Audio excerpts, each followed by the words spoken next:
Today's adventure takes us to White Sand National Park. It was established as a monument in '33, but actually upgraded to a national park in 2019. Okay, Kelly, where are we? White Sands National Monument. We are at the Playa Trail, which will take us to a dried lake bed. And during monsoons, it has water.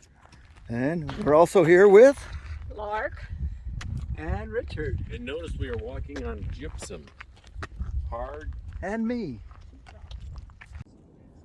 We only had a couple hours and we probably should have skipped this trail, but at least Kelly found a new plant that he got excited about.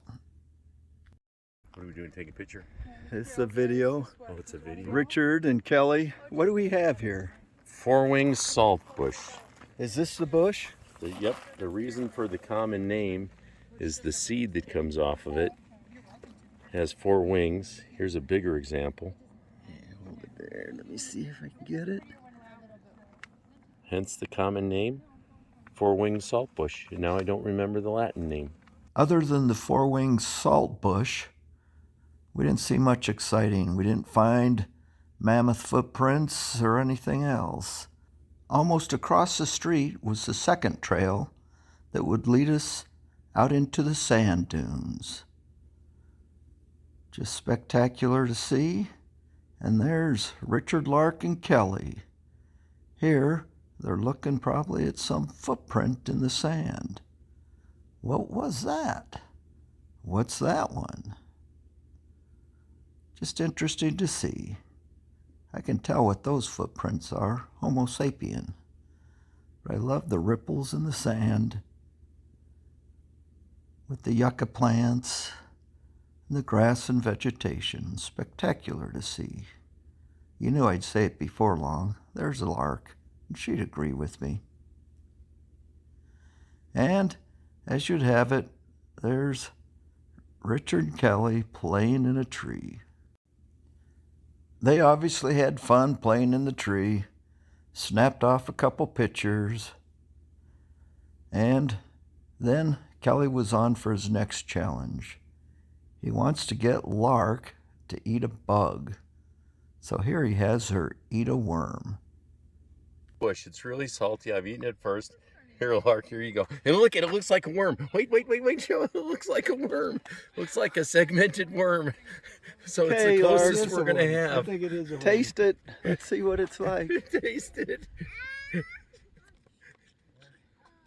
It's salty. It is a worm. It wasn't actually a worm, but I'm sure Kelly will keep working on Lark. Get her to eat some sort of bug at some point. But these sand dunes are interesting because it's actually gypsum. It's not quartz sand like you would see in most locations. And it's actually quite cool. Even in the summer you can walk on it barefoot as it doesn't hold the heat. But just cool to see the white sand. It almost looks like you're walking through snow. And there, Richard took a picture of me taking a picture of that. Yep. One of the yuccas in the sand. And there's a picture I took of Richard, and a picture of Lark taking a picture of Richard, and a picture Kelly took of me taking a picture of Lark, taking a picture of Richard, taking a picture of that thing. Those are the crystals that become the gypsum sand dunes. So we spent quite a while hiking around this trail number 2. Lots of fun, snapped lots of pictures, and we quickly realized we better head on or it's going to get dark on us. The White Sands Missile Range is next to the park, and in fact 60 miles north is where the first atomic bomb was exploded. When it exploded, it melted the sand, creating trintonite, basically a green glass radioactive material. Driving through the sand dunes. Look at all the people. What's up there? Wow.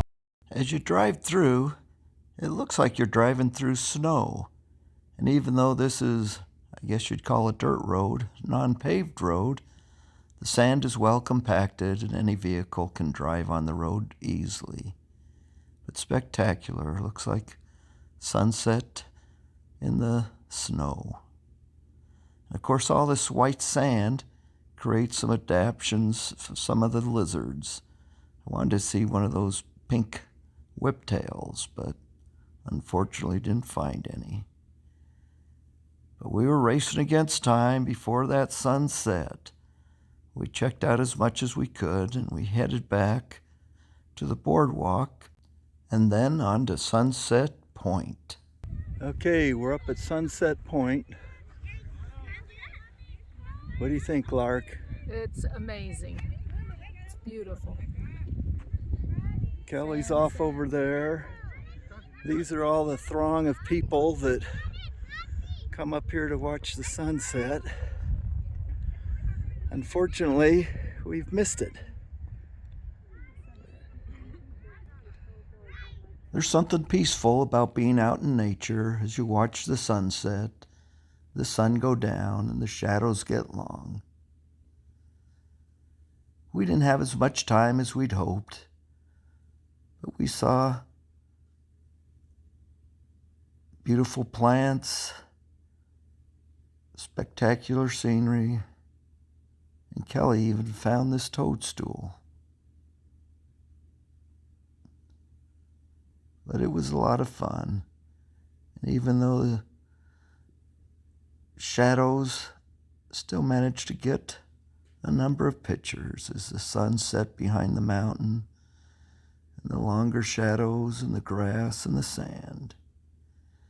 It got us kind of thinking philosophically. And even Kelly was talking about the winds that blow the sands and the, I don't know, all sorts of stuff. And I said, well, remember that, all that philosophical crap you're mumbling, and I'll take a video of it. So he wandered off to think about it, come up with something really good. There's my footprint.